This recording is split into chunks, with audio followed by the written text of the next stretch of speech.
What's up guys, and welcome back to another episode of Club and Country. This is episode number 60.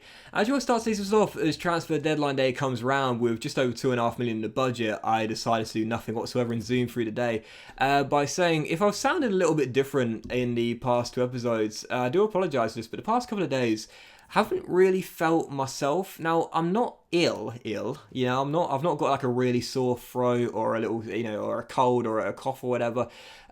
I just got like a real shortness of breath. I don't really know why. I'm going to do a COVID test tonight. I'm almost certain I haven't got COVID, but I'll keep you guys updated in case I do.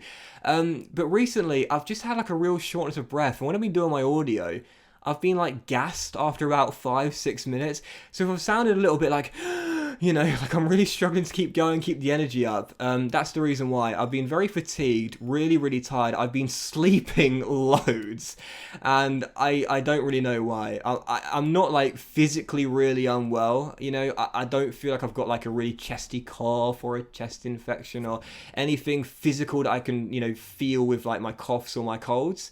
But for some reason, I'm getting like a real shortness of breath when I'm doing my audios, and I'm just so fatigued. For some strange reason, like just walking to the shop is tiring me out, and I'm quite a reasonably fit and healthy and active guy, so it's I don't know what's causing this. All I can think of is a couple of years ago I had like severe glandular fever, or mono for my American followers. And I liken it to that. It feels like that again, just not quite as bad. It's not glandular fever again. I'm sure of it. I certainly hope not. But if I am sounding a bit differently and I'm sounding a bit out of breath, that's the reason why. I don't know what's going on, but 5 minutes into an audio voiceover, I'm absolutely gassed.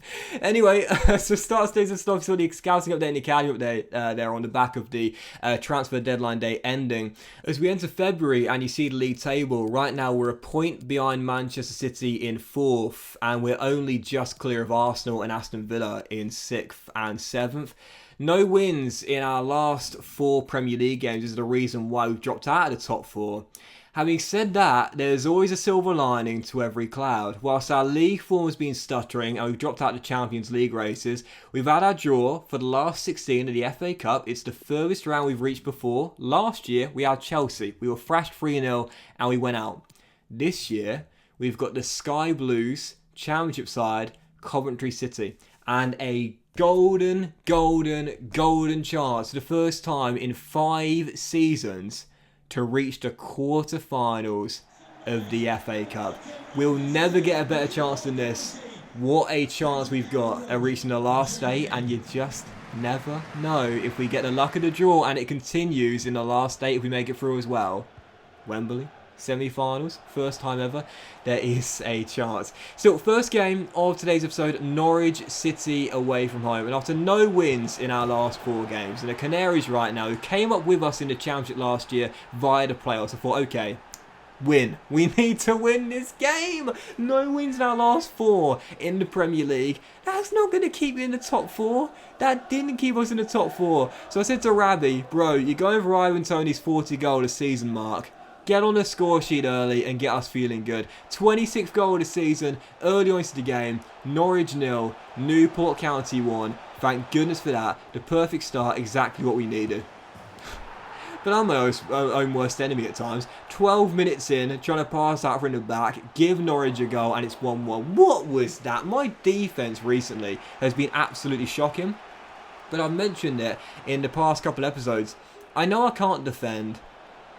Oh, yeah, but I can score. Rabbi Matondo gets his second of the game, sent through 1-on-1, outpaces the back line and keeps his composure as well.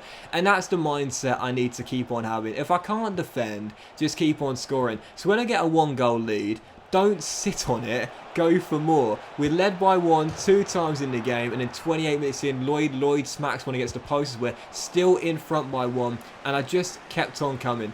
I just kept on going. I needed to get a 2-goal cushion because I can't defend 1-goal leads to save my life. And Lloyd, who just hit the post, this time gets it right the second time asking. 29 minutes in at Carrow Road, Norwich 1, Newport County 3. Great camera angle. And I was thinking, please, FIFA gods, don't let this be one of those games where the AI turned from ultimate to super ultimate in the second half and I throw away a 2-goal lead. Well, thankfully, 12 minutes after the restart, kept my foot on the gas pedal. And this dude just can't stop scoring. Not Matondo, but Humphreys. Rashesha rolls it across, and Gavin gets our 4th. And everyone breathe a sigh of relief with me. Newport County have won a game. Get in, and also get in. Gavin is up to 88 overall. He's just had his 19th birthday. So we know he turns 19 at the start of February. And Gavin Humphreys is 88 overall. And it'll only take him 16 weeks with the Dynamo development plan to hit 89 overall. Gavin Humphreys, by the end of the season, if all goes according to plan, should be 89 overall. And that will mean he'll have 2/3 of next season to grow a rating, hit 90 overall, and be the first academy player I've ever had coming out of the youth system hitting 90 before 20. He's got the chance. I've got to make sure I don't blow it. So, following game, Wolverhampton Wanderers, Rodney Parade on the back of a big win there at Carrow Road. I was thinking, okay, alright, here we go. Enough feeling sorry for ourselves. Yes, we had a difficult fixture schedule, don't get me wrong. Points against Arsenal and Liverpool, they're not bad. But come on, man. Wins are what you need to stay in the top 4. So, early on to the game, we hit the bar, and then Humphrey scores a lovely goal for goal number 21 this season in the league. Gives us the advantage, and then 38 minutes in, kept my foot on the gas pedal. Dan James runs through 1-on-1.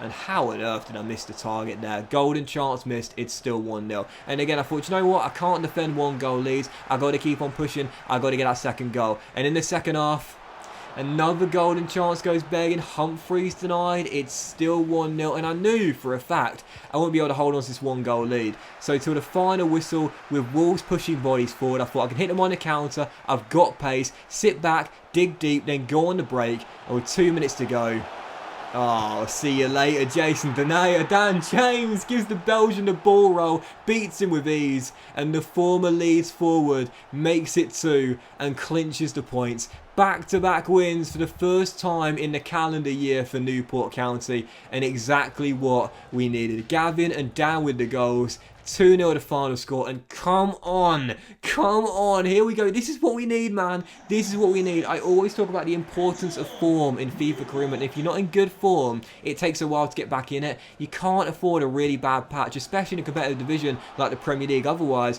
you'll be well away from where you need to be so quickly. So big back-to-back wins there against Norwich and at Wolves as well, but I had to keep on winning. Third game, Southampton, Rodney Parade. Could not afford to have 2 wins in a row and then get back to a game where I failed to win. But we had the first chance of the game, but soon afterwards, 17 minutes in, the Saints would find their opener. Lubicic with the goal. But I have to say, to be fair, that was really, really nice. I'm a sucker for a nice assist. That little back heel was absolutely glorious. Saints in front, it's 1-0. And I was thinking, come on, man, seriously, we cannot afford to have 2 wins on the trot and then go back to the familiar feeling of draws. Draws feel like defeats when you're chasing the top 4. So soon afterwards, 25 minutes in, the man who's so good, they named him twice, Lloyd sent down the right-hand side, smashes one in and gives us the level. And I was thinking, okay, here we go. Back on level terms, momentum back on our side. Let's find a goal to get in front. 33 minutes in, we got ourselves the leveller, and as Tony Matthews receives a cross ball down the left-hand side, he plays it into Ben Davis. He finds Gavin, who takes aim.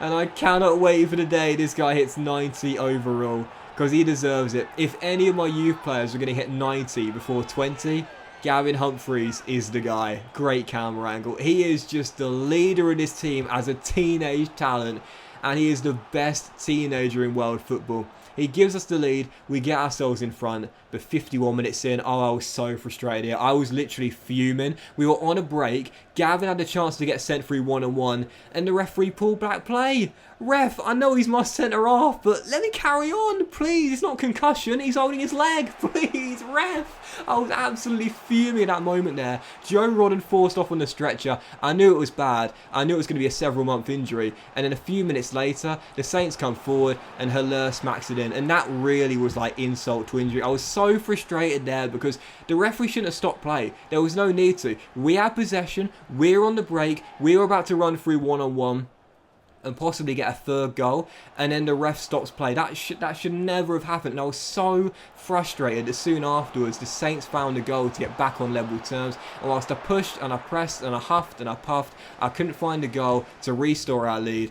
2-2 the final score, and I was really fuming after that because Saints scored with, practically the only 2 chances they got, whereas for us, we got a serious injury, and to be fair, it was an ACL. Joe Rodden done for 7 months, and our chance of making the top 4 now have taken a major blow. Our best defender in the back line, I would say, is done for the rest of the campaign, and such a huge blow there. This is why I kept Terry Taylor, by the way, but even so, it's such a huge blow to see Rodden done for this season. And after 2 wins back-to-back, a draw there at home to Southampton, struggling this year, that means we've only won 2 of our last 6 Premier League games. And I'm just starting to think now, in midweek as March comes around, we had Coventry City in the FA Cup last 16. And as I show you the scouting update and the academy update here as well, as I change the position of Gillam to striker, and look at the plus 10 overall growth on Gillam from CM to ST. Oh, I love seeing that, man. You change a player's position and he just develops. He's like, oh yeah, that's where I should be playing. I love seeing that. You look at our fixtures for March.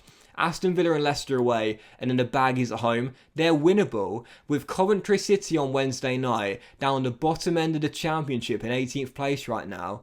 I was thinking, away at the Rico, do we go for Silverware, or do we go for top 4?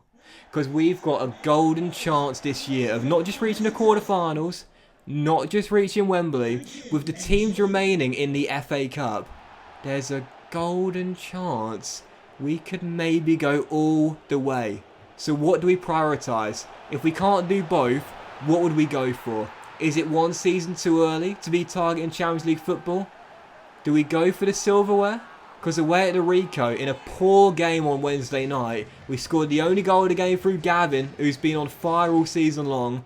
We're through to the final 8, the quarter-finals of the FA Cup for the first time in the series. Oh, you look at teams that made it through. Chelsea knocked out. Spurs knocked out.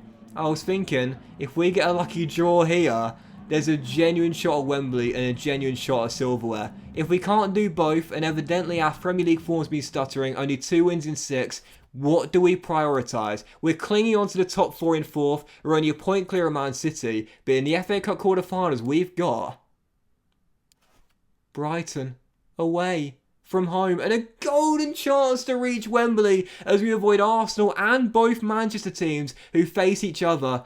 We're the favourites there against Graham Potter's side, but the question is, with 11 games to go, 1 point in the top 4 clear of Man City and 2 clear of Aston Villa, do we do everything we can to try and stay in the top 4?